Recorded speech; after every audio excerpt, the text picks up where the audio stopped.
Hola, ¿qué tal? Bienvenidas y bienvenidos a esta transmisión especial de la Coordinación Ejecutiva del Mecanismo para la Protección Integral de Periodistas y Personas Defensoras de los Derechos Humanos del Estado de México. Estamos transmitiendo en vivo una conferencia que hemos preparado para ustedes relacionada con un asunto muy importante que tiene que ver con el acuerdo de Escazú. Este instrumento que pues, se llama Acuerdo Regional sobre el Acceso a la Información, la Participación Pública y el Acceso a la Justicia en Asuntos Ambientales en América Latina, se conoce como Acuerdo de Escazú porque se firmó, se gestó en Escazú, Costa Rica, y a la fecha, esto viene de 2018, a la fecha ya hay 16 países de la región que lo han firmado y ratificado, es decir, es una norma en materia de internacional vinculante en materia de derechos humanos, y pues es un instrumento que tiene al menos cuatro elementos. Formalmente se discuten mucho tres, que son la transparencia de la información relacionada con el medio ambiente en nuestros países, el acceso a esa información, el tema también sustantivo de la participación pública en la toma de decisiones de las comunidades, en la toma de decisiones en materia medioambiental, y por supuesto también el acceso a la justicia en materia de medio ambiente. Nosotros ponemos un cuarto que es muy importante, y es el artículo 9 de este acuerdo, que tiene que ver con la defensa de quien defiende, el proteger y garantizar entornos seguros para las personas defensoras de derechos humanos en materia del medio ambiente, que es una preocupación de este mecanismo de protección integral, y por eso estamos dándole seguimiento a través de la coordinación ejecutiva del mecanismo pues estos trabajos de difusión, de sensibilización, de entender de qué va este acuerdo de Escazú, que bueno, habría que decir, recientemente aprobó su plan de acción en este artículo 9, que es un artículo que se refiere precisamente a garantizar un entorno seguro, propicio para que personas defensoras de derechos humanos en asuntos ambientales puedan actuar sin amenazas, sin restricciones ilegítimas, en un contexto de seguridad. Y bueno, pues la CEPAL, donde se ha concentrado los trabajos de implementación de este acuerdo regional vigente, ratificado por México y ya por 16 países de la región, pues nos daba algunas cifras importantes sobre la última década. En los últimos 10 años, al menos 2,000 personas que defienden el medio ambiente habrían sido asesinadas eh, en todo el mundo, y 3 de cada 4 de esos asesinatos sucedieron en América Latina. Por eso es muy importante conocer este acuerdo regional, este acuerdo de Escazú, y hoy tenemos una conferencia con un especialista que nos va a dar un poco de luz, y yo le pediría a la maestra Ethel Servín, quien es la titular de la unidad de prevención, seguimiento y análisis de este mecanismo de protección, que nos dé una breve reseña de la persona que en un momento más va a estar brindándonos esta conferencia, que es el maestro Óscar Hernández Meneses, a quien también le agradecemos mucho y en un momento más estará dándonos esta conferencia. Maestra Ethel, bienvenida. Muchas gracias, maestro Luis Miguel. Buen día. Bueno, pues voy a permitirme leer una breve semblanza. Óscar Rafael Hernández Meneses es doctorando en Derecho con orientación ambiental en el programa de posgrado de Derecho de la Universidad Nacional Autónoma de México, maestro en Derecho por la misma universidad y licenciado en Derecho por la Universidad Juárez Autónoma de Tabasco. Es coordinador del Laboratorio Virtual sobre Derecho y Desarrollo Sostenible de la revista Ciencia Jurídica y Sostenibilidad, revista audiovisual de investigación. Asimismo, es coordinador académico del Seminario Permanente Diálogos por la Justicia Climática. Su tesis doctoral versa sobre la justicia climática y la responsabilidad climática de los municipios de México por las emisiones de metano derivadas de la inadecuada disposición de residuos. Las áreas de investigación del doctorando son cambio climático, política climática, justicia climática, inteligencia artificial y enfoque de la complejidad en la ciencia jurídica. Ha presentado diversos de sus trabajos de investigación de posgrado en la Universidad Nacional Autónoma de México, el Colegio de México, la Universidad Metropolitana, el Senado de la República, en las universidades españolas de Salamanca y Valencia. Asimismo, ha llevado sus trabajos a la Universidad de Seúl, en Corea, en la Universidad de Luisiana, en Portugal, y también en la Universidad de Utrecht, de Países Bajos. Muchas gracias, maestro, y pues dejamos en el uso de la palabra a nuestro conferenciante. Bienvenido, maestro, adelante. Pues muchísimas gracias. Agradezco infinitamente el que me hayan invitado a poder estar aquí con ustedes y compartir algunos conocimientos. Doy las gracias, reconocimiento también al coordinador ejecutivo del Mecanismo para la Protección Integral de Periodistas y Personas Defensoras de Derechos Humanos del Estado de México, es el maestro Luis Miguel Carrero Telles. Muchísimas gracias, maestro, y un reconocimiento muy merecido por la labor que están haciendo. De igual manera, a la maestra Ethel Servín Aranda, que es la titular de la Unidad de Prevención, Seguimiento y Análisis de la Coordinación Ejecutiva. Muchísimas gracias, maestra. Y también a la que fue el salvoconducto en esta parte, a la licenciada Priscila Pacheco Romero, quien es colaboradora en este mecanismo, pues, y también una gran amiga y desde luego, pues, una gran activista en muchas causas muy importantes.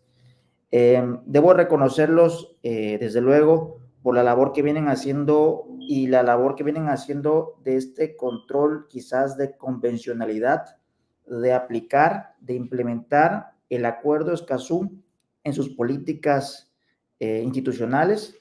Ya lo decía aquí el maestro Luis Miguel, donde dio una relatoría muy interesante del Acuerdo Escazú, enfatizando el tema de la transparencia, la participación, el acceso a la justicia y el tema que tenemos hoy, que es la defensa de quien defiende los derechos humanos, en concreto el artículo 9.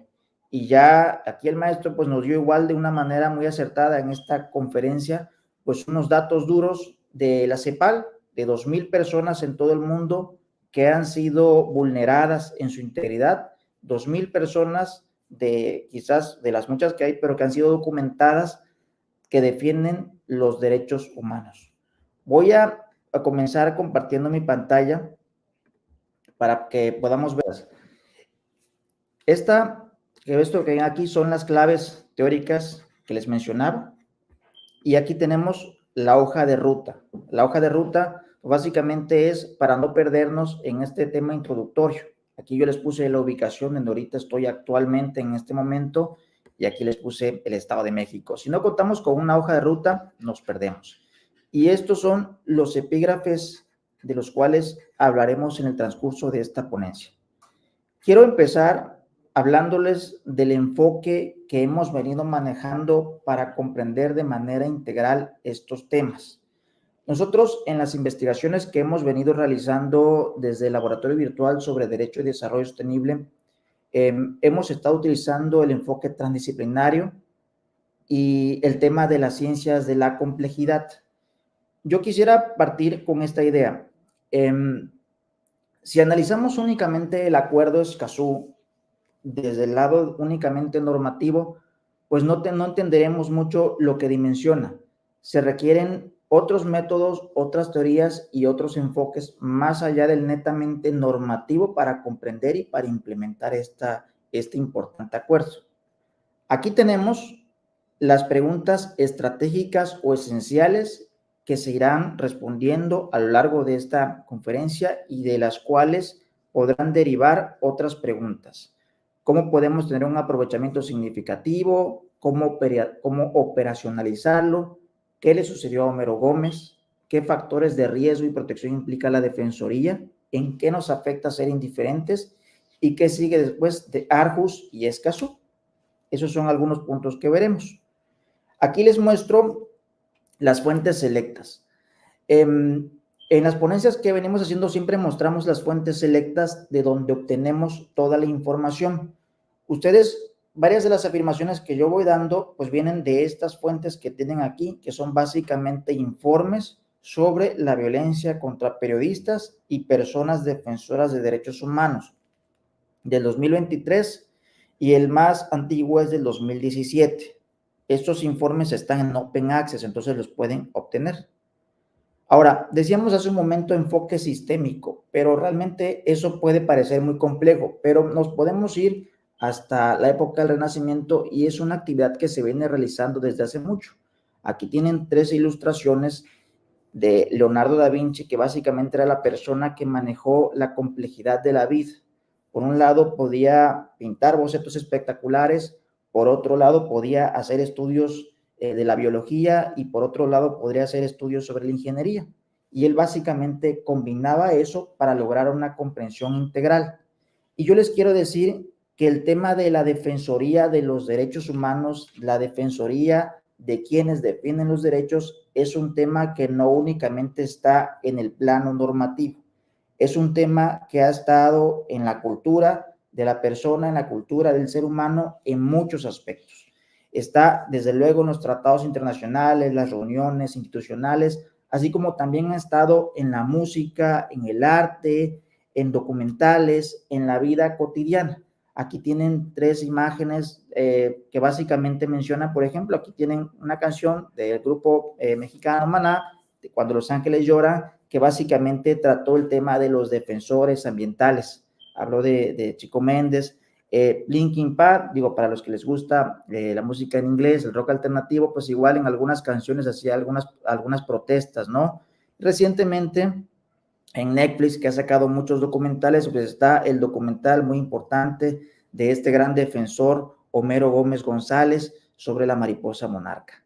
También hay algunas otras películas e incluso artistas, como por ejemplo David Álvaro Siqueiros, que en algunos retratos, algunas pinturas, pues ha relatado el tema del abuso del poder, que básicamente es el abuso del poder el que genera la vulneración a estas personas defensores de derechos humanos. Bien, el acuerdo regional sobre acceso a la información, participación pública y acceso a la justicia en asuntos ambientales en América Latina. Ya lo decía aquí el maestro Luis Miguel, es un tratado internacional que maneja 4 esferas aquí en el mismo título y pues básicamente fue firmado, fue implementado, fue ratificado en Escazú, en Costa Rica. Aquí tienen una imagen del departamento de Escazú. Y aquí les muestro solamente una cronología muy breve de lo que significó el tratado. El tratado tiene su génesis en la Declaración del Río de Janeiro de 1992 sobre el derecho a un medio ambiente sano. De ahí hasta el 2021 fue la entrada en vigor del tratado. En el 2012 hubieron unas reuniones para ir trabajando el Acuerdo de Escazú. Posteriormente, en el 2014, aprobaron una declaración, en 2015, negociaciones, 2018, 2019 y finalmente en 2021 que entró en vigencia, y en estos años que han venido pasando, pues han ido los estados latinoamericanos, han ido sumándose al acuerdo. Recientemente, en abril del 2024, hubo la tercera reunión de la conferencia de partes, de la cual se emitió un documento que vamos a ir analizando posteriormente, que son las decisiones aprobadas. ¿Sí? Como génesis del Acuerdo Escazú, quiero ponerles en contexto que en Europa llevaron a cabo un ejercicio similar, en el cual aprobaron el convenio Aarhus. Aarhus es la ciudad en Dinamarca, y básicamente es un tratado internacional que tiene los mismos elementos de Escazú, con la diferencia de que este fue aprobado en 1999 para el contexto de la Unión Europea. Es un tratado que trata el tema del acceso a la información, la participación en la toma de decisiones y el acceso a la justicia en los asuntos ambientales. Entonces aquí tienen una imagen de Aarhus en Dinamarca y aquí tienen la captura de pantalla del tratado, 15 de enero de 1999. Este tratado pues tiene en su contenido pues es muy similar al Acuerdo de Escazú. Ahora, aquí tienen una captura de pantalla de una sesión que hicimos hace varios días sobre el acuerdo, el convenio Aarhus y la comparación con el Acuerdo de Escazú. y aquí tienen 3 preguntas que no se las voy a leer completamente, pero básicamente es parte del contenido del acuerdo Aarhus, del convenio Aarhus. Aquí se define el tema de la información ambiental, aquí habla de los derechos humanos pueden defenderse únicamente de tribunales y qué significa tener un derecho a un medio ambiente sano. Son temas que se ven en el convenio Aarhus. Ahora bien, retomando el tema de nuestro acuerdo, el acuerdo Escazú, esta conferencia trata básicamente del artículo 9, de los defensores, defender a quien defiende. Aquí pueden ver parte del artículo 9 y aquí resalté algunas palabras clave que nos van a ir siendo útiles para el desarrollo de esta conferencia.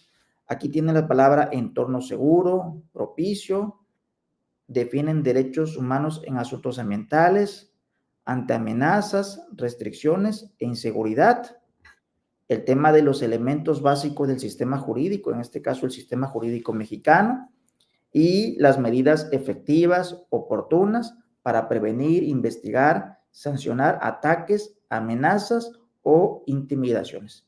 Cada palabra tiene un contexto. Les decía hace un momento que yo me apoyo en algunos datos, algunos informes para poder mostrarles la evidencia empírica, la evidencia científica que se ha ido recopilando. Tenemos aquí un importante informe que está en acceso abierto, en Open Access, ustedes los pueden buscar de esta manera, si no de la conferencia en la transmisión en vivo podemos ir pegando los PDFs. Aquí tenemos este informe sobre políticas públicas defensores de derechos humanos ambientales del académico John Knox. Esta persona, como experto independiente, recopiló este informe y es un buen precedente. Aquí tenemos esta organización, Global Witness, que se dedica al tema ambiental, y aquí fue documentando del 2002 al 2013, 908 personas en esa época habían sido asesinadas por proteger derechos de la tierra y del medio ambiente. Aquí tenemos un mapa del año 2012, 2016, sobre los asesinatos a estas personas o las vulneraciones o el daño a su integridad. Aquí los colores van marcando básicamente cuántas personas, cuántos asesinados hay, y aquí podemos tener un mapa para ponernos en contexto, ¿sí? Ok.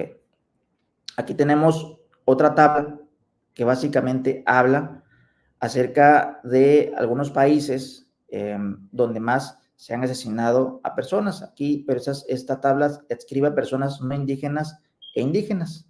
Brasil, Filipinas, Colombia, Perú, Nicaragua, ¿ok? Y también en este informe se hacen recopilaciones de algunas personas cuyos casos han sido muy paradigmáticos. Tenemos el caso de José Claudio Rivero da Silva, por el tema de la conservación de la selva amazónica, asesinado. Chut Buti, el tema del monitoreo a la tala ilegal en Camboya. Margarito Cabal, el proyecto de construcción de una represa hidráulica, una persona que fue asesinada por este tema. Prayop Opaz, el tema de los residuos tóxicos por operaciones industriales en la provincia de Bangot, en Tailandia. Rigoberto Limachoc, el tema de el daño a los ecosistemas ambientales en el tema de los peces. Berta Cáceres lideró una oposición para el tema de la construcción de 4 represas a lo largo del río Hualcarquen, ¿sí? Y aquí tenemos algunas reflexiones de este mismo informe que señalan cuáles han sido las vulnerabilidades o lo que ha ido provocando este tipo de situaciones paradigmáticas. Estas son 3 conclusiones. La primera es una creciente demanda para la extracción y explotación de recursos naturales. La segunda es la falta de poder político y reconocimiento legal de los grupos que se ven afectados por esta creciente demanda. El tercero es instituciones débiles o corruptas que crean una cultura de impunidad. Son 3 afirmaciones de las cuales pueden derivar muchas reflexiones o muchos puntos de actuación. Por ejemplo, en el tema de la demanda de extracción y explotación de recursos, pues es un tema que también puede ser motivo de análisis de la sociología, por ejemplo, en el tema del consumismo. A mayor consumismo, mayor demanda, mayor tala de árboles, mayores proyectos de destrucción ambiental, entonces ese puede ser un tema. La corrupción, si hay corrupción, se otorgan licencias o no se otorgan licencias, no se otorgan permisos ambientales, entonces empiezan los problemas, afectan a las personas se protestan y luego pasa lo que ha pasado con todos estos casos paradigmáticos, ¿sí? Aquí tenemos un resumen básicamente de los temas que han estado en el ojo del huracán. Los temas, por ejemplo, el tema de la minería y las extractivas, la agroindustria, la tala, las hidroeléctricas y la caza furtiva. Estos temas pueden ir variando dependiendo de la región geográfica. Como podemos ver en el mapa, por ejemplo, Brasil con la Amazonía es un tema donde la tala de árboles ha estado muy marcada. En México, temas que tienen que ver con tala de árboles, otros que tienen que ver con las minas, con la contaminación, todo puede ir variando dependiendo el contexto regional, ¿sí? Aquí tenemos algunas obligaciones que se les han derivadas de este informe que han estado sugiriéndole a los estados, las obligaciones correlativas a los derechos humanos al medio ambiente sano, que básicamente le instan a los estados a que cumplan con los derechos humanos como una medida de prevención básicamente de todo, y las obligaciones de procedimiento, que básicamente son que si sucede algo, que existan los mecanismos procedimentales para poder actuar. Aquí tenemos unos casos contextualizados en México. En el Ajusco, aquí de la jornada, fecha reciente, el tema de la tala clandestina. Y aquí tenemos otro tema, que es una gran industria, la industria de la palma de aceite. Y todos pensarán, bueno, ¿por qué la palma de aceite? La palma de aceite, pues derriban selva y bosques para poder cultivarla, y la palma de aceite se utiliza para muchos productos de esta naturaleza, que tienen que ver con el consumismo, con el capitalismo, etcétera, ya muchas cuestiones. Ahora bien, hay otros informes, ya este informe del Senda es mexicano y es un informe, aquí tienen su índice, muy interesante, yo les recomiendo que lo descarguen, está en Open Access, y aquí el índice ya está un poco más específico. En el índice ya te mapea el tipo de agresión, si son agresiones letales, etcétera, desapariciones, víctimas de las agresiones. En el informe que vimos de John Knox, es un informe general de estado global, y ya este informe de aquí es más al contexto de México, por lo que si es al contexto de México, ya los datos se van desglosando. Aquí tenemos una tabla que marca el tema de las agresiones y agresiones letales, de lo que se ha ido documentando de 2014 a 2023, ¿sí? Y aquí ya tenemos algo ya más, más concreto, porque bien decíamos que el artículo 9 del acuerdo habla acerca, como es un tratado internacional, pues todos los términos que utiliza, pues lo maneja muy generales. Por ejemplo, habla ataques, amenazas o intimidaciones.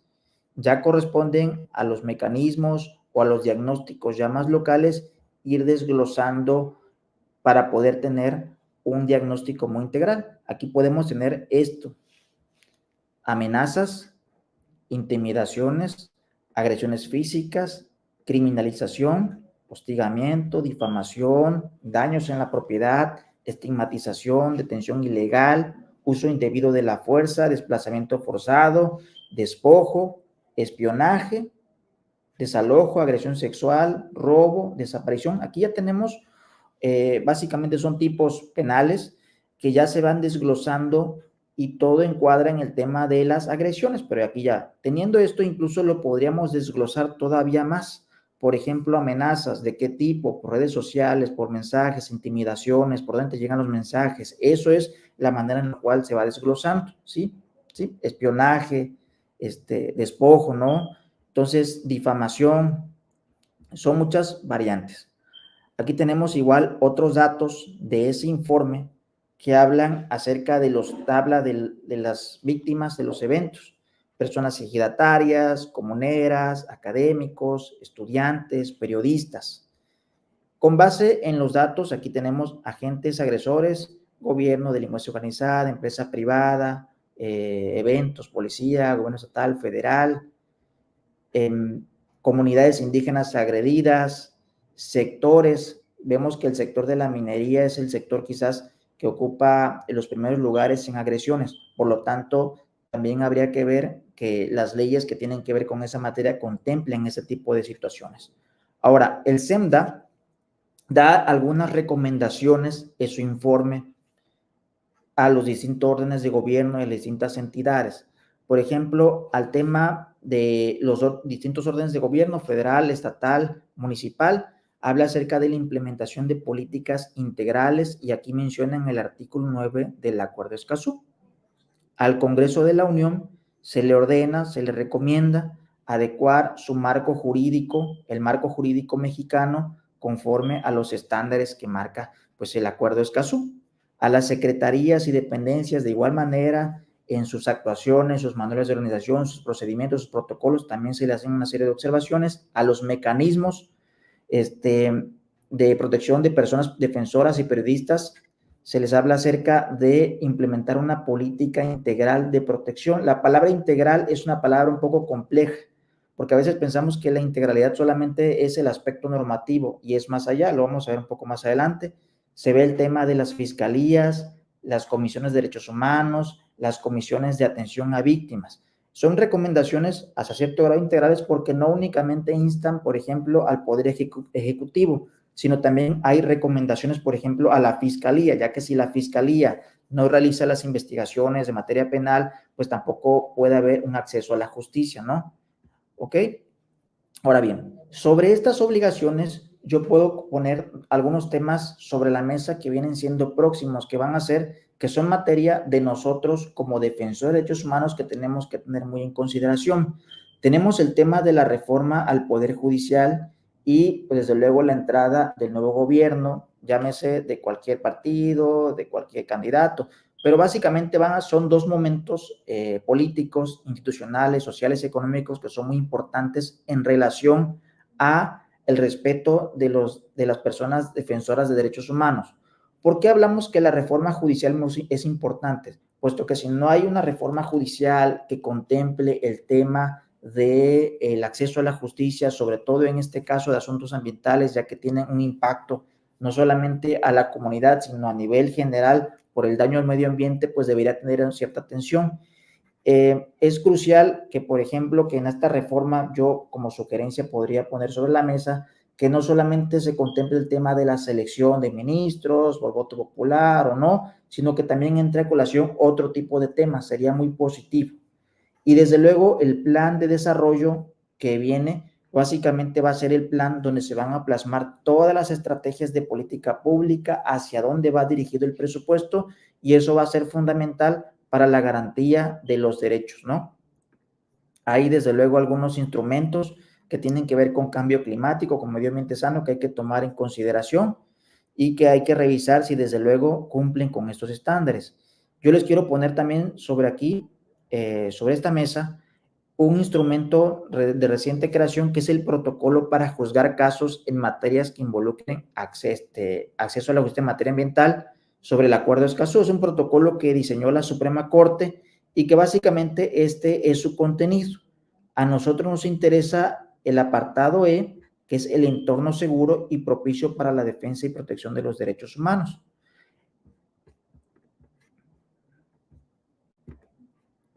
¿Ok? Ok, a ver. Ahora bien, en ese protocolo, aquí les voy a poner sobre esto, pueden ver aquí, hay un apartado que me pareció muy interesante, que es el tema, de hecho, en el protocolo mencionan ese tema que es el de la calidad de defensor de derechos humanos. Aquí ya la Suprema Corte ya da por sentado, con jurisprudencia internacional, que cualquier persona puede ser defensora de los derechos humanos, con independencia de su sexo, edad, formación profesional, así como también si ocupan o no un cargo público. Aquí cita a este caso de Barahona Bray versus Chile, donde mencionan que el Estado estaba objetando la calidad de defensor de derechos humanos de esta persona, en razón que fue servidor público en su momento y era abogado. Entonces la Corte Interamericana mencionó que eso no tenía nada que ver, que aún así esta persona podía defender derechos humanos. Entonces el protocolo del Acuerdo de Escazú de la Suprema Corte, pues ahora ha señalado que los jueces este principio lo tienen que tomar en consideración. De igual manera, la Suprema Corte ha señalado en este protocolo que los juzgadores, al momento de tener conocimiento sobre algún caso de esta naturaleza, tienen que realizar un análisis de contexto. Y aquí tenemos esto, el análisis de contexto objetivo y el análisis subjetivo. El contexto básicamente es revisar la situación que enfrenta este grupo social en torno al tema. Por ejemplo, si es un tema de defensa del medio ambiente, pues el análisis, por ejemplo, en alguna región, por ejemplo, la tala de la Jusco, pues el juzgador tendría que tomar en consideración de que la tala ilegal es una práctica que ha estado ocurriendo sistemáticamente en este estado, ¿no? Por ejemplo, hay muchos manuales sobre análisis de contexto, no es algo tan sencillo, sin embargo, es parte de la misma formación y estudio que tienen que tener los servidores públicos. Aquí les pongo 3 manuales, el ABC del análisis de contexto, violación de derechos humanos, análisis de contexto, y aquí tenemos otro, uno de esos ahí y otros de Flaxo. Los 3 informes están en Open Access. Ahora bien, decíamos hace un momento que en la COP 3, que se llevó a cabo el Acuerdo de Escazú, pues se emitió algún plan, sobre un plan de acción sobre personas defensoras de derechos humanos. Yo, previo a que entremos a analizar algunos puntos de este plan, derivado que me quedan unos 8 minutos de la conferencia, quiero nada más poner sobre la mesa algunos temas que también están en boga y que son materia de defensor de derechos humanos. Está el tema del cambio climático, personas que exigen la justicia climática, y ya es un tema que básicamente es un poco complejo, porque a diferencia, por ejemplo, de unas personas que defienden, por ejemplo, la tala ilegal, que es algo muy concreto en una región, el tema del cambio climático es algo muy complicado de atribuir responsabilidad a una persona, a un tercero. Tienen responsabilidades, pero en concreto hay que poderlas materializar. Por más que hay informes que manejan el tema de las emisiones de efecto invernadero, por ejemplo, que habla de que China, Estados Unidos son los mayores emisores de efecto invernadero, pues básicamente es muy complicado atribuir ciertas responsabilidades. Y les voy a poner aquí un ejemplo de un caso que es algo paradigmático, y es en Tabasco, en la comunidad El Bosque. El Bosque es una comunidad aquí del estado de Tabasco, pertenece a Centla, y básicamente es un pueblo, una comunidad que el mar está tragándose a este pueblo. Es decir, varias de las casas ya se han ido erosionando, se han ido cayendo, derivado que el mar ha ido entrando. Entonces, hasta ahorita esas personas no han tenido un tipo de justicia muy en concreto, y algunas mesas ahí para poder reubicarlas, pero sin embargo, pues no han sido acciones eficientes. Incluso tengo conocimiento de que esos asuntos ya han estado tocando suelo ante la Comisión Interamericana de Derechos Humanos, ante la Corte Interamericana. Entonces, son casos que son pues materia de la Defensoría de los Derechos Humanos Ambientales. Ahora bien, hay otros casos en América Latina de desplazados climáticos que van a ser materia de importancia. Y bueno, retomando el tema del daño ambiental y de la defensoría, hay muchísimos temas que tienen un impacto y que no se están tomando mucho en consideración. Y si no es por la labor que hacen los defensores, pues no tenemos conocimiento y no tenemos modos de actuar. Aquí tenemos el caso, que es el caso que me dedico yo, el tema de los tiraderos a cielo abierto, y básicamente según datos del INEGI, en la página de Gobierno de México, el 87% de los basureros que hay así en términos coloquiales funcionan a modo de tiradero a cielo abierto, provocando enormes daños ambientales. Hay algunos informes muy técnicos, pero muy técnicos, que no son tan accesibles al público, que mapean en cada entidad federativa cuántos tiraderos a cielo abierto hay. Aquí están los puntos rojos del estado de Chiapas, y aquí tenemos otro estado. Entonces, para tenerlo en consideración. Ahora bien, el Acuerdo Escazú maneja el tema de la información, que es crucial para poder hacer frente a todos estos problemas ambientales, que son una medida de prevención previa a la vulneración de las personas que defienden un derecho humano.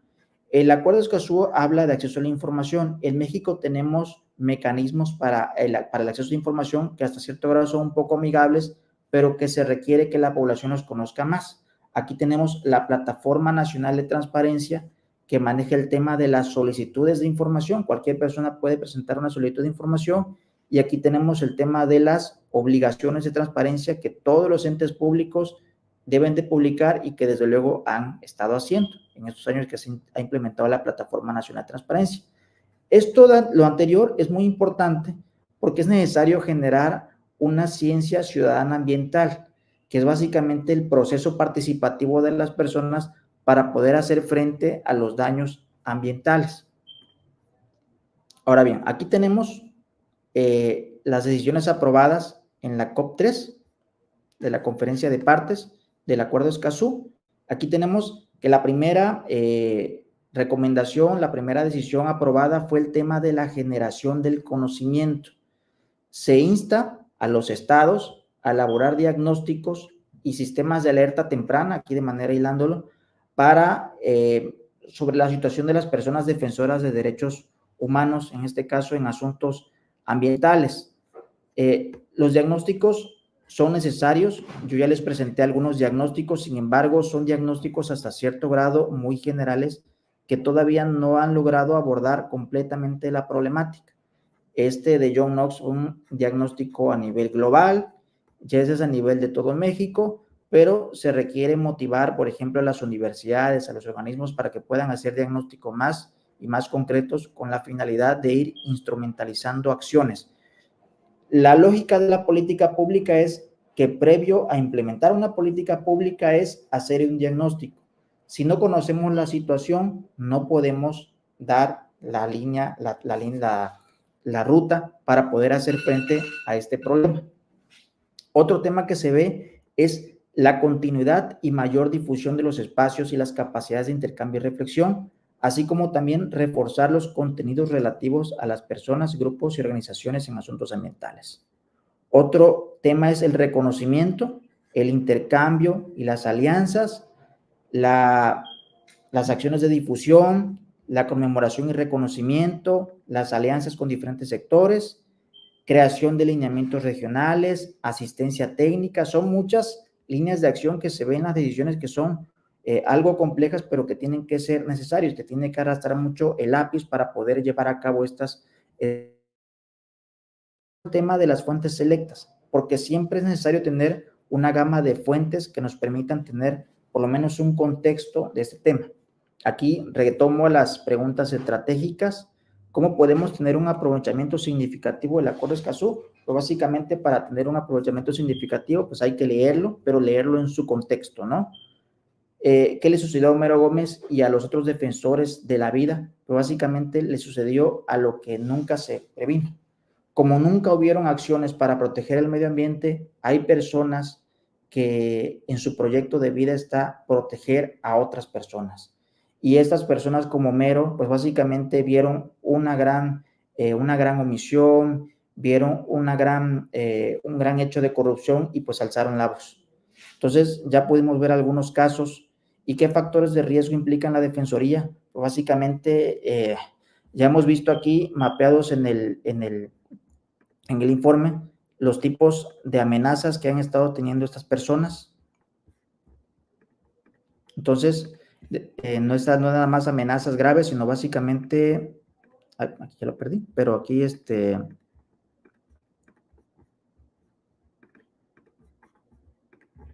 aquí está.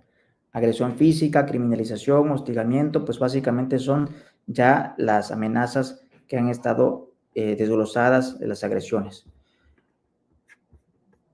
¿Ok? Ok. Bueno, aquí tenemos algunas reflexiones y recomendaciones que he estado llevando a cabo en el desarrollo de esta conferencia y desde luego el estudio a este tema.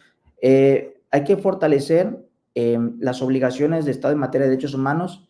Esto implica la acción del Estado de poder llevar a cabo lo que tiene obligatoriamente que hacer. Si tenemos, por ejemplo, una ley general de cambio climático o tenemos una ley general de equilibrio ecológico, pues básicamente hay que cumplirlas. Si no se cumplen, vienen los problemas, viene la corrupción, viene el daño y luego las personas tienen que protestar y luego pasa lo que ha estado pasando con los defensores de derechos humanos. El tema de los convenios. Se habló mucho en varias decisiones aprobadas el tema de las alianzas y los convenios. Yo quisiera nada más poner sobre la mesa aquí que el tema de los convenios es un tema muy significativo. Si no, y hay que tener el sentido lógico, ¿no? Por ejemplo, si yo previo diagnóstico acabo de notar que las personas que más sufren derechos humanos en esta región determinada son aquellas que se han protestado por un tema, por ejemplo, de tala ilegal, entonces yo, previo diagnóstico, pudiera establecer un convenio con la entidad pública que tiene la obligación de ver este tema, por ejemplo, Semarnat, Profepa, y a su vez involucrar a los órganos que auditan a estas entidades, por ejemplo, la Auditoría Superior de la Federación. Entonces, la idea de los convenios es lograr una actuación más integral entre distintos órdenes de gobierno, distintas áreas de colaboración. Por ejemplo, eso lo vería yo. Da la casualidad que aquí en México, por mucha costumbre, los convenios tienen un tinte, un matiz político, ¿no? De únicamente tomarse la foto, pero no haber una actuación significativa o un convenio para algo muy específico, ¿no? Entonces, esa es la finalidad de las alianzas, en este caso de las instituciones, llevar a cabo convenios de manera significativa con base en algún diagnóstico, ¿no? Ahora, las acciones de educación en derechos humanos, derechos, deberes y libertades fundamentales, pues básicamente son acciones que desde luego las autoridades tienen que hacer, pero yo creo que tienen que ir más allá de simples cursos de capacitación. Hoy en día tenemos Open Access, tenemos redes sociales, tenemos YouTube, tenemos TikTok, tenemos Instagram, tenemos Reels. Entonces, yo creo que las acciones de educación pueden ir más allá del terreno tradicional y poder rebasar esas áreas. Es necesario que se difundan los derechos, que se difundan las obligaciones en todas las plataformas y en todos los ámbitos. Y la evaluación integral con indicadores. Por ejemplo, yo les pudiera hacer aquí la pregunta, ¿qué conceptos estamos llevándonos de esta conferencia? Más allá de las diapositivas, si estuvieron bonitas o no estuvieron bonitas, ¿qué conceptos? Yo aquí les pongo unas claves teóricas de algunos conceptos que estuvimos viendo en esta conferencia. Y de esta manera les puede ser útil, por ejemplo, incluso de evaluar al ponente, a mi persona, sobre qué me llevo, ¿no? Aparte de esta conferencia. Yo pude aquí mapear algunos conceptos, algunas palabras claves que son muy importantes y que desde luego aquí le pueden hacer alguna captura de pantalla para poder llevárselas y desde luego a partir de ahí poder hacer otra investigación, porque esta es una conferencia introductoria, pero que también puede dar pauta para ciertas cuestiones. Por ejemplo, aquí vimos el acuerdo de Escazú, el convenio Aarhus, pero también aquí están, por ejemplo, el SEMDA, John Knox, la tercera reunión, el concepto del entorno seguro, el protocolo para juzgar de la Suprema Corte, el tema de la hidroeléctrica, son palabras claves teóricas que se revisaron en la conferencia. Y son palabras que desde luego van derivando del artículo 9 de los defensores de derechos humanos en asuntos ambientales. Ahora bien, aquí tenemos un modelo que es útil para la correcta implementación de cualquier política. Aquí tenemos esta pirámide de las jerarquías de las resistencias al cambio. Están las personas que no saben, están las personas que no pueden y están las personas que no quieren. Y para cada persona está una medida. Por ejemplo, las personas que no saben, si el diagnóstico es que las personas no saben de los derechos, pues hay que hacer un plan de comunicación, de difusión, ¿no? El acuerdo Escazú. A las personas que no pueden, pues hay que formarlos y entrenarlos en las habilidades para poder llevar a cabo un protocolo como del acuerdo Escazú. Y las personas que no quieren, está el tema de la sensibilización, el reconocimiento, las medidas, el coaching, el feedback. Entonces, por ejemplo, el tema del acuerdo Escazú, pues es un tratado que está en México en vigor, fue ratificado, pero su implementación puede tener diversas problemáticas. Entonces, esta es quizás un modelo de jerarquía de resistencia al cambio que se puede implementar en nivel municipal, en nivel estatal, en nivel federal, y eso se puede ir desglosando en más cuestiones. Es importante que aparejado con lo anterior, pues formemos competencias para la vida. habilidades sociales, pensamiento crítico, liderazgo, trabajo en equipo, porque si no tenemos esto, pues difícilmente podremos llevar a cabo esto, y si no tenemos inteligencia emocional, pasa de que muchas personas abusan del poder, de que muchas personas creen que el Estado es mío, el Estado soy yo, y pues pasan estos problemas ambientales de esta naturaleza. Y yo aquí, para ir finalizando, pues les quiero recordar que el tema del Acuerdo de Escazú, el tema de la Defensoría de los Derechos Humanos Ambientales, no es un tema que sea estrictamente normativo, es decir, tiene su matiz normativo, pero debemos verlo de manera integral. Y esto implica analizar todas las aristas, analizar el contexto. Aquí tenemos de vuelta los tres, algunas fuentes más transdisciplinarias, más allá de los informes y la normativa. Y aquí tenemos una actividad que recién hicimos aquí en la Facultad de Ciencias en la UNAM. Es un evento coordinado por Graciela Steines, y que es una exposición acerca de la concientización de la mariposa monarca en honor a Homero. Entonces, aquí en la universidad se hizo una exposición sobre la importancia de la mariposa monarca, su importancia, más allá de que pensemos que la mariposa monarca es bonita, hay que ver el santuario, su papel en el medio ambiente, su papel en el equilibrio ecológico, su papel como polinizadora, etcétera. Entonces, eso es parte de la concientización y educación. Son actividades que hicieron los estudiantes de la Facultad de Derecho y que básicamente implicó no un gasto de recursos muy exorbitante, sino únicamente investigar el tema de la mariposa monarca y el tema de los defensores. Aquí hay muchos, no alcancé a poner todas las imágenes, pero hay muchas imágenes que tratan el tema de la defensoría y el caso de Homero Gómez.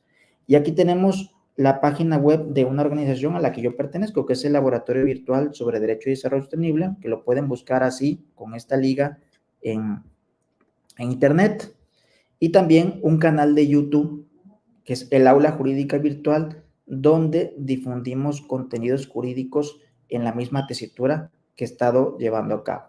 Y eso sería todo por mi parte hasta este momento, con la finalidad de que podemos tener un trabajo colaborativo. Pues estoy aquí a la espera de las preguntas, comentarios, y también hacerles una cordial invitación a que en la transmisión en vivo, en los comentarios, nos pudieran poner alguna fuente, algún protocolo, algún libro, alguna imagen, algún caso que nos sirva para todos retroalimentar. La idea de una ponencia no es únicamente el ponente hablando, sino también que todos podamos hacerlo. Y las bondades que tenemos hoy del Internet es que al menos en la transmisión en vivo en Facebook podemos dejar nuestro legado en un comentario con alguna fuente. Y pues yo ahí voy a estar también respondiendo algunos comentarios en Facebook, si me lo permiten, y colocándole algunas fuentes, desde luego, de la conferencia. Eso sería todo. Muchas gracias. Muchas gracias por su extraordinaria presentación, maestro Oscar. Estamos muy agradecidas y agradecidos en el mecanismo de protección, porque estamos haciendo un esfuerzo por ir avanzando, profundizando sobre este acuerdo de Escazú y todo el entorno. Varias cosas que mencionaba hace un momento, quizá vale la pena profundizar, e incluso la palabra lo platicábamos ayer un poco en un encuentro que tuvimos, como el presidente Boric de Chile, cuando estaba inaugurando la COP3, esta conferencia de las partes del Acuerdo de Escazú, donde se aprobó este plan de acción para las personas defensoras, utilizaba la palabra crisis climática, no cambio climático, con una connotación política importante, de no atribuir como a un fenómeno natural, está cambiando el clima, sino hay una serie de elementos que afectan, por ejemplo, en nuestro caso, a las personas que defienden el medio ambiente. Ya lo mencionaba usted, maestro, pues casos que se replican en América Latina y en México, por supuesto, en donde hay empresas, gobiernos de distintos signos que pues permiten que se contaminen ríos, que se hagan desarrollos inmobiliarios en zonas que no deberían hacerlo. Y cuando hay personas defensoras ambientales, usted mencionaba un caso emblemático, tristísimo, el caso de Berta Cáceres en Honduras, por ejemplo, en el pueblo Lenca y en el río, que, bueno, ya está acreditada una participación de autoridades, de empresas en ese muy lamentable asesinato y que se replican las agresiones. Entonces, uno de los elementos también es esta parte del conocimiento, de difundir lo que usted ha difundido, maestro. Nosotros decíamos en las discusiones de la delegación mexicana, el Estado de México, el mecanismo de protección del Estado de México fue parte de la delegación mexicana en esta COP3. Y uno de los temas que se debatían era, por ejemplo, tener un repositorio científico con información para prevenir esta tentación de acallar a quien difunde que no se debe de construir algún desarrollo inmobiliario en ciertos bosques, en ciertas zonas, porque genera contaminación, que no se debe sobreexplotar el agua en ciertos lugares o muchos pozos, porque entonces emergen aguas más contaminadas con arsénico, con flúor, y que eso pues afecta a la salud, hablando del derecho a la transparencia y a la salud. Y esos repositorios, esa difusión, pues también puede ayudar a quienes defienden el medio ambiente, a quienes dicen esto está afectando a nuestra comunidad, pues a que no haya esta tentación de callarles con agresiones, porque hay un acuerpamiento también de academia, de instituciones, de periodismo. Por eso, pues creo que es muy importante estos ángulos, doctor. No sé cómo ve usted esta lógica de pronto del propio acuerdo de Escazú, del entorno del acuerdo de Escazú, hablando de se requiere pues que sean el medio ambiente y con sustentabilidad, por supuesto, pero hay una corresponsabilidad, no es solamente un tema de los países en desarrollo de América Latina, sino también están grandes transnacionales, grandes intereses de países desarrollados, precisamente en una colaboración en donde debiera ser un compromiso de, pues yo invierto en los países pobres, pero no invierto a costa de aquí que me dejen contaminar, aquí que me dejen utilizar fertilizantes que están prohibidos en otros lados, aquí que me dejen abrir pozos para invertir. Esta lógica creo que es corresponsable. No sé cuál sería su valoración, maestro. Pues mira, yo voy del lado de la educación que nos han dado desde siempre, la tradicional, primaria, secundaria, pues básicamente en todas las etapas de nuestra vida educativa vemos el tema ambiental, ciencias naturales, ética, o sea, vemos muchas cosas, pero como que a pesar de ver cosas, típicamente no logramos darle el tema significativo, no el aprendizaje significativo de los 90, ¿no? Entonces, si no tenemos conciencia por lo mínimo, no vamos a tener conciencia por lo máximo. Es decir, si no, por ejemplo, no tenemos conciencia, por ejemplo, del daño que nosotros le hacemos al medio ambiente de tirar las pilas de los controles a la basura, así de manera sin separarlas, pues tampoco vamos a tener la conciencia climática que implican nuestras acciones, por ejemplo, al consumir demasiadas, no sé, alguna comida que derivado de la palma de aceite, no quiero mencionar nombre, por ejemplo, la Nutella, ¿no? Pudiera ser. Entonces, yo creo que parte de saber hacer frente a los problemas es conocer qué implica. Usted, maestro, lo sabe correctamente, que el tema del cambio climático, hasta el día de hoy, el tema del cambio climático es un tema que para muchas personas es un tema de escepticismo. Pues ahí lo tenemos con el expresidente de Estados Unidos, Donald Trump, y muchos legisladores, congresistas de ese país, que señalan que el tema del cambio climático es un tema que no es real, que es un tema normal del planeta, de que las evidencias de que están compradas, de que la Agenda 2030 es mala. Entonces empiezan a ver el tema de la conspiración, entonces empiezan a confundir a la gente. Entonces, cuando vemos que hay ese tipo de afirmaciones, cuando vemos que no sabemos identificar correctamente cuáles son los principales problemas ambientales que tienen las regiones de México, por ejemplo, aquí en Tabasco está el tema de la palma de aceite, que muchos pasan cuando van, por ejemplo, de Tabasco a Yucatán, ven muchas plantaciones de palma. Y una persona que no tiene conocimiento dice, pues está bonita la plantación de palma, ¿no?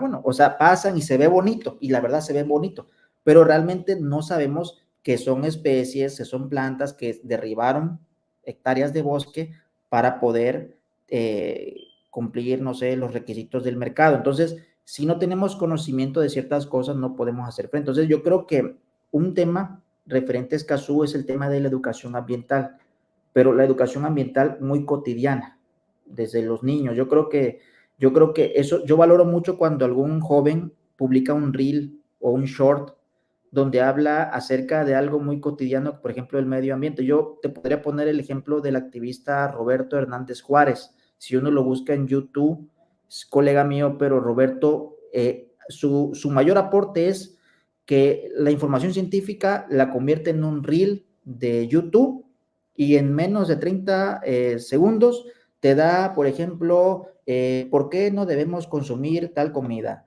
o por qué cuánto contamina, por ejemplo, las cafeterías, que ya sabemos, ¿no? Es donde te ponen tu nombre en el vasito. O sea, y ese tipo de cuestiones, ¿no? O qué haría yo, o sabes medir tu huella ecológica. Por ejemplo, aquí a las personas que nos escuchan, yo les aconsejaría que en Google buscaran cuál es su huella ecológica.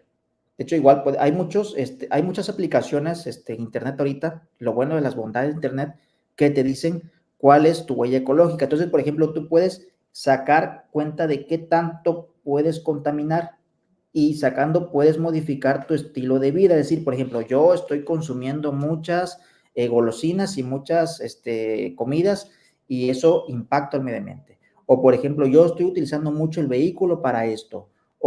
Entonces, ese tipo de acciones yo creo que son base. Lo de Homero y los activistas son la última instancia. Es cuando la gente ya se cansa. Cuando la gente ve que una empresa o un particular contamina un río que está cerca de tu casa y te empiezas a enfermar, pues una persona sensata lo primero ¿qué es lo que hace? Pues lleva un escrito al órgano público. Luego pasan 2 años, 3 años, y luego cuando ven que empiezan a protestar, ahí ya, o sea, y empieza el problema. Yo creo que desde primera instancia hay que ver esos temas. Aquí recientemente en Tabasco, y lo vi en las noticias, hicieron el bloqueo de unas carreteras porque los pobladores de una comunidad se quejaban de una empresa que trataba el tema de las aguas residuales de manera particular. Una concesión del gobierno estaba vertiendo las aguas sin tratar en un arroyo por sus casas. Entonces, es un problema que ya tenían 8 años discutiendo con escritos, con esto y lo otro, una demanda, etcétera. Y al momento de no haber una acción en los 8 años, cerraron las carreteras y es cuando empieza el tema. La protesta y luego llega la secretaría y ya luego cerraron la empresa y ya hicieron una investigación, pero ¿qué esperar para esa última instancia? Si realmente todo esto se pudiera resolver, por ejemplo, a las empresas por ejemplo, de Palma, ¿no? Tienen permisos ambientales, manifestaciones de impacto ambiental, hay que revisarlas, ¿no? O sea, por ejemplo, en el centro del país, el tema de las mineras, ya lo decían los informes, que es algo muy característico de esa región del país, el tema de las mineras y los recursos, pues la minería desde luego tiene que estar, o sea, no podemos frenar el desarrollo, pero yo creo que hay maneras sustentables de poder llevar a cabo esos temas. Por eso está el enfoque de sustentabilidad. Y A con ver, transparencia, maestro, pues sí, como dice el Acuerdo Escazú, o sea, exacto, decir claro, esto contamina en esta región, por desarrollo tiene que hacerse, tiene que haber esta claro, minera, pero hay que cumplir ciertas normas, etcétera. No es que no haya casas, que no haya industria, pero que ¿no? cumpla con normas y ponga por encima a las personas, La el bienestar consulta de la gente. pública, maestro, la consulta pública es fundamental. Pero en una consulta pública, yo creo que por cualquier tema ambiental que te impacte, una torre, un edificio, una nueva tienda, pues yo creo que ahí entra el tema de la participación ciudadana. O sea, entonces, es que Muy todo bien. es aislado, realmente no es un tema aislado. Escazú es un tema muy integral. Maestro, nos ponen muy interesante, ha dejado muchos puntos. Obviamente, esto refrenda el compromiso de la maestra Ethel, que está aquí con nosotros, de la especialista Priscila Pacheco, que está también acá detrás y que ha gestado esto, que podamos seguir adelante siguiendo los mandatos de nuestra Junta de Gobierno, de la Consejería Jurídica del Gobierno del Estado de México, que es precisamente atender, difundir este acuerdo de Escazú y sus ángulos pues, con toda esta eh, riqueza que usted nos ha puesto sobre la mesa. Nos preguntan en los comentarios, maestro, si hay algún correo electrónico, algún contacto en donde puedan acercarse con usted Sí, cómo no. después de la conferencia. Si el que usted les quisiera dar, lo están colocando ahí en el chat y ahí ya lo podemos ver. Ok, pues yo les puedo, de hecho, les puedo responder en el Facebook. Voy a Perfecto. Facebook, Ahí en el Facebook colocará. y es más, les puedo colocar algunos libros open access, o sea, es parte, pero a mí me gustaría que las personas que nos ven pudieran también hacer ese ejercicio, ¿no? Colocar algún libro, algún video, es parte, pues, o sea, es el enriquecimiento, pues, de la difusión. Muy bien, pues acá quedará. También saludo con mucho gusto nuestra presidenta de Consejo Consultivo, Sara Razo Montoya, que es una defensora. Pues ha estado siguiendo, y también nuestro Consejo Consultivo. Estamos atentas y atentos a su exposición, maestro, y le agradecemos mucho a nombre de la coordinación ejecutiva de este mecanismo, que es parte de la Consejería Jurídica del Gobierno del Estado de México, a nombre de la Junta de Gobierno, por supuesto, que validó y que trazó la ruta de un plan de trabajo que incluye estas charlas que usted amablemente, generosamente nos brinda. Y bueno, tenemos una muy simbólica que le haremos llegar, por supuesto, reconocimiento pues a su excelente participación, muy completa, sin duda, y muy necesaria, maestro. Este es nuestro pequeño reconocimiento que, bueno, pues le haremos llegar también físicamente. Muy agradecidos con esta participación y con esta conferencia. Muchísimas gracias, y pues ha sido un total honor, y reitero, los felicito y los reconozco por la labor que están haciendo, y sobre todo que están muy informados en el tema, y desde luego las participaciones internacionales que han tenido, pues excelente, muy bien por eso. Maestra Ethel, palabras finales para despedir a las personas que amablemente nos han seguido y a quienes podrán seguir también esta transmisión, porque quedará registrada en nuestra página de internet, pero también en nuestro Facebook de la Coordinación Ejecutiva. Muchas gracias, maestro. Muchas gracias también a nuestro ponente por esta interesante charla que nos dio, todo un seguimiento, y pues reiterar el compromiso para continuar con el desarrollo de este tema, que es tan importante tanto para la coordinación como para las personas beneficiarias que también manejan estos temas, y que bueno, finalmente es un compromiso también institucional. Sería todo por mi parte. Muchísimas gracias y que tengan excelente día. Muchas gracias, maestro, y gracias a todas y a todos quienes nos brindaron pues su atención y nos siguieron en esta ya casi 1 hora con 4 minutos, y damos por terminado. Maestro, muchas gracias por su valiosísima participación, y ahí estamos, ahí nos vemos en el chat de Facebook para el contacto del maestro Oscar, y para los comentarios y por supuesto la retroalimentación de las personas que nos ven y que nos vean. Recientemente un último comentario nos manda nuestra presidenta del Consejo Consultivo. Saludos, maestra Sara Razo Montoya, siempre acompañándonos y aquí siguiéndolo, maestro Oscar. Muchas gracias, excelente. Nos vemos muy pronto, y nuevamente mil gracias por todo su tiempo, su conocimiento y esta participación comprometida con el tema del Acuerdo de Escazú y defender a quien defiende. Buenas tardes, tengan todas y todos.